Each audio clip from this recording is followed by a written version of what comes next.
What is going on, FG3000? Back in the place to be, and welcome to Final Fantasy VII Ever Crisis, the fourth legit made-for-mobile Final Fantasy game to take its place alongside Brave Exvius, Opera Omnia, War of the Visions, and now we have Ever Crisis. I ain't counting those little crusty city builder games, you know what I'm saying? Final Fantasy 15 deserved better. So let's go ahead and jump on in and talk about the characters that you can use inside the game thus far. Do keep in mind the game is in closed beta, and this closed beta will be wiped, so we're only getting a fraction of what we can expect when this game actually hits global launch. Now, all of the characters are going to come from three separate stories thus far, right? You got the OG Final Fantasy VII, you have Crisis Core with my boy Zack in the place to be, and a lesser known one over here, Final Fantasy VII First Soldier. If you don't know what this is that Battle Royale game that shut down just this past January. So this story is going to be new to a whole lot of us. And based on those three games, here are the characters that we have thus far. Cloud, Barret, Tifa, Aerith, we have Red 13, Zack, and this trio right over here comes from First Soldier. Also note this is not a hero gacha, it's a weapon gacha, so you get these characters naturally as you uncover them throughout the story. And story-wise, especially for people that have already played and beaten these games before,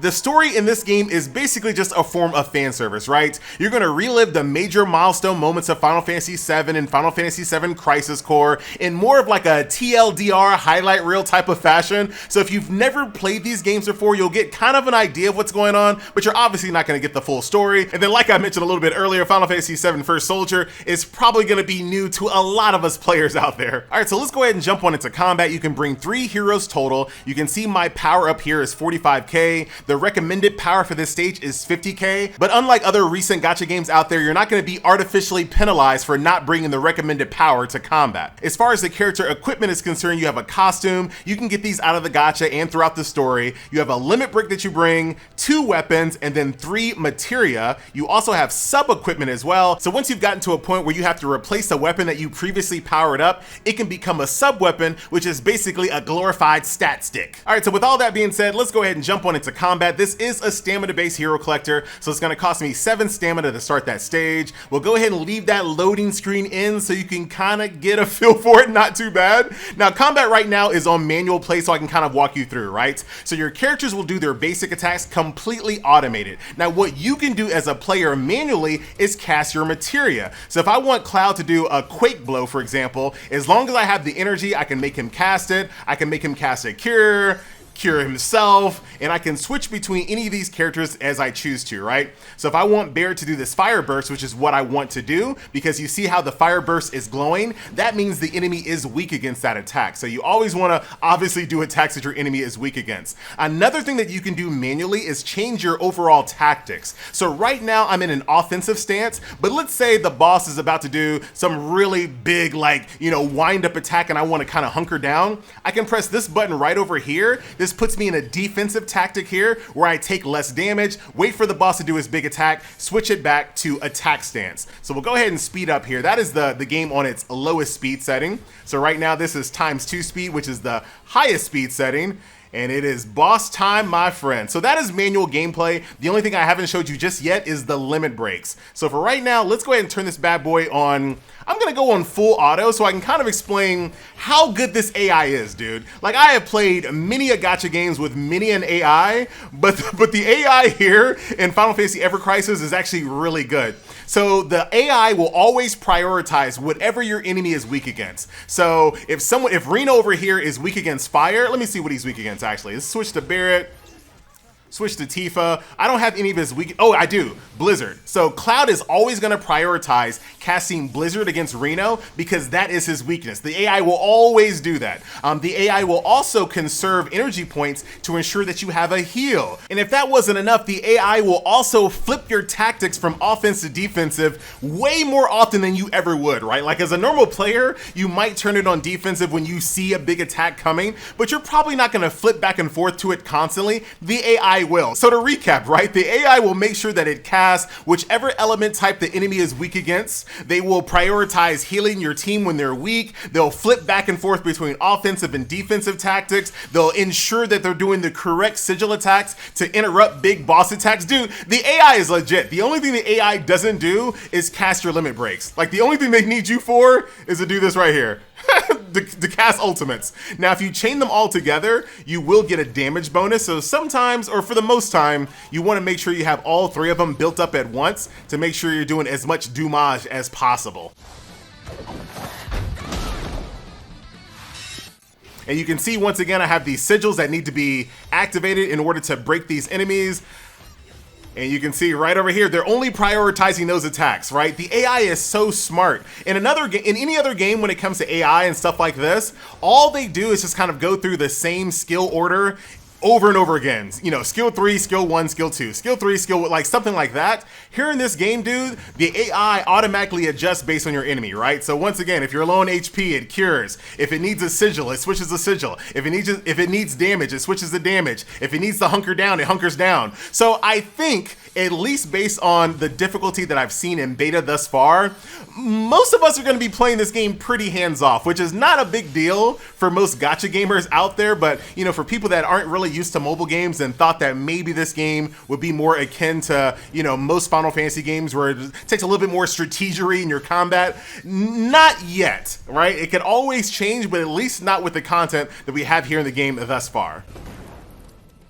Dude, those air squats bring back memories, man. When I beat Crisis Core on my PSP as a kid, dude, I was air squatting all over town. So when you're doing the minute-to-minute gameplay and you're going through the story, you're gonna find yourself in a very familiar throwback, right? You have these like cleaned up Final Fantasy VII style chibis that you use to kind of traverse the world, along with anime portraits. It's really weird, but the same exact thing applies, right? You go through these old school Final Fantasy, Resident Evil, pre-rendered, fixed camera view locations as you go through the world, you know, uncover the story, go off the beaten path to get different types of treasure, etc., etc. Pretty much exactly what you'd expect, right? Like, it's basically Final Fantasy VII as you're going through dungeons and towns when it comes to that respect. Thought I might switch it up a little bit, put a little bit of Zack in your life.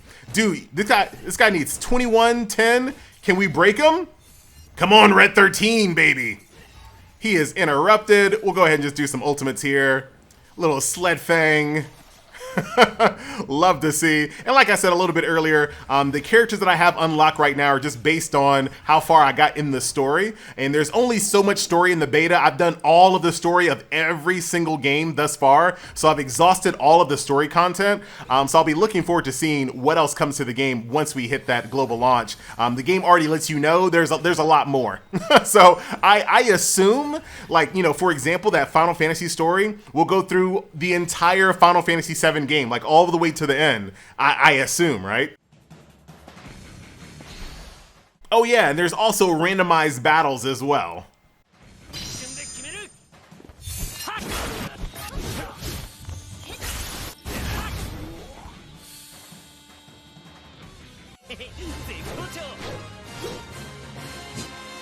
Now this is the final boss of this dungeon, and as you guys can see right over here, there are chests that are off the beaten path, so it does pay to do exploration. You're gonna actually find some really good stuff in here, you know, premium currency, potions, also summon tickets, so you definitely wanna try to explore the entire dungeon to find everything. You also get a percentage based on how complete the dungeon was cleared as well.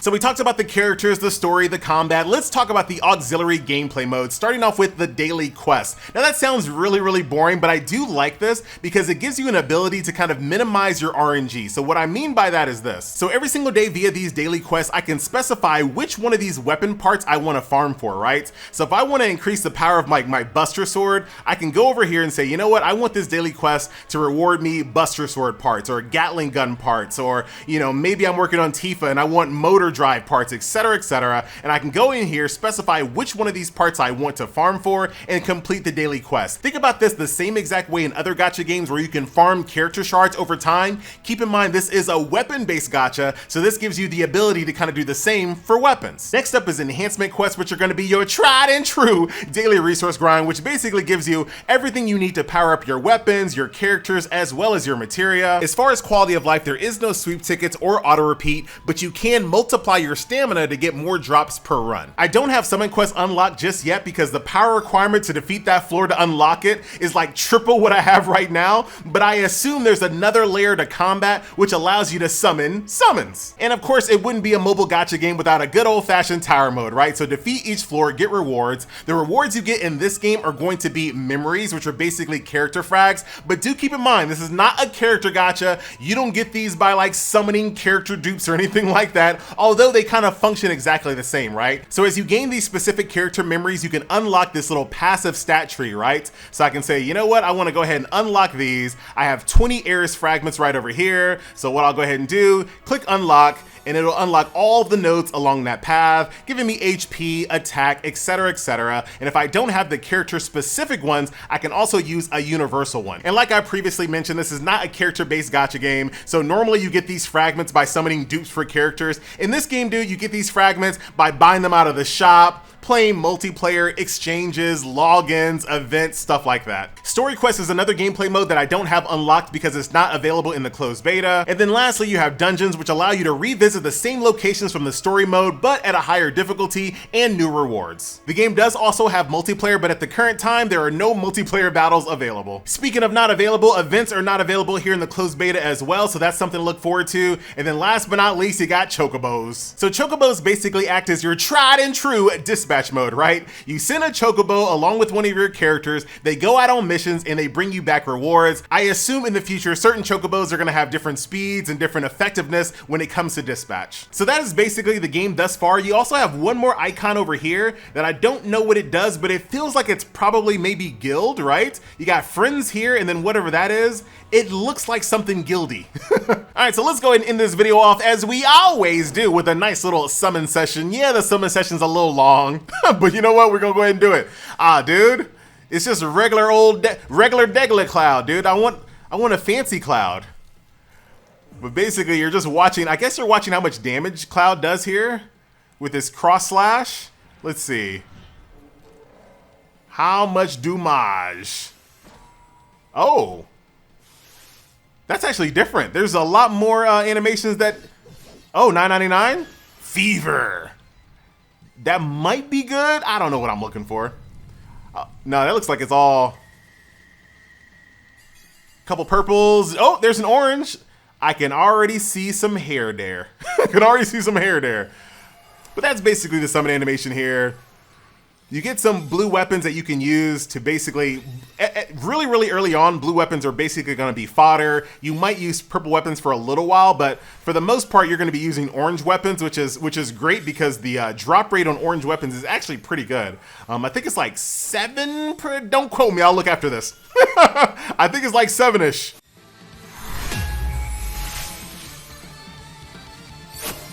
Leather gloves, how fancy. So we just got this orange pair of gloves, right? So very straightforward. You have these stones that can upgrade the raw level. So we'll go ahead and hit that.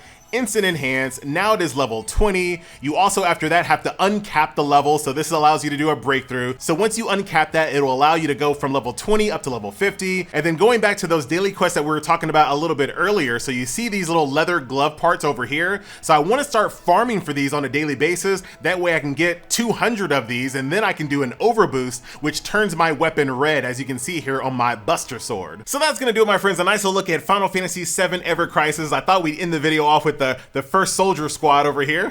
So yeah, Glenn, Lucia, and Matt. These are gonna be the characters that come from the first Soldier franchise.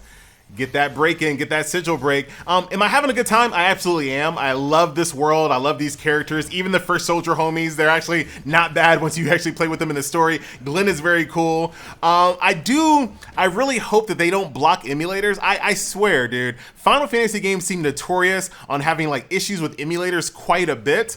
I don't really want to play this game on my cell phone just because the combat is, like I said, it's kind of like a sit back and enjoy combat system, which I know is not going to be a thing that a lot of people enjoy, but dude, I like it as long as I can sit back, relax on my computer, you know, with a couple of, you know, browser windows or Reddit window and a game window open, then I can totally see myself playing it. I don't want to play this as a main game on my cell phone though, just because I just feel like I'm looking a lot of the time, if that makes sense. Playing games on my cell phone is not a problem. Like, for example, I play, Aether Gazer on my cell phone because I'm always doing something, right? There's no autoplay in Aether Gazer. I'm always actively playing. But here right now, I'm just holding my phone, dude. I'm just holding it. You know what I mean? Like, I don't want to play games that I'm just like holding and looking on my cell phone. That's an emulator job for me, or a PC client, you know what I'm saying? So let's end this video with a nice triple combo. Let's go. Here are all the First Soldier ultimates.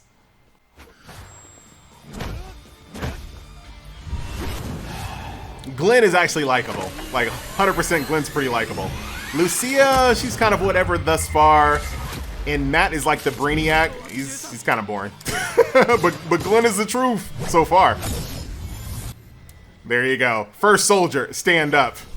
Dude, look at how good the AI is, dude. I don't know, man. I'm trying to like think about why I would want to play on manual. The AI is so good. It always prioritizes what you need in that situation faster than I could have. So I guess we'll see. My name is FG3000, and I'll see you guys in the next video. I'm out.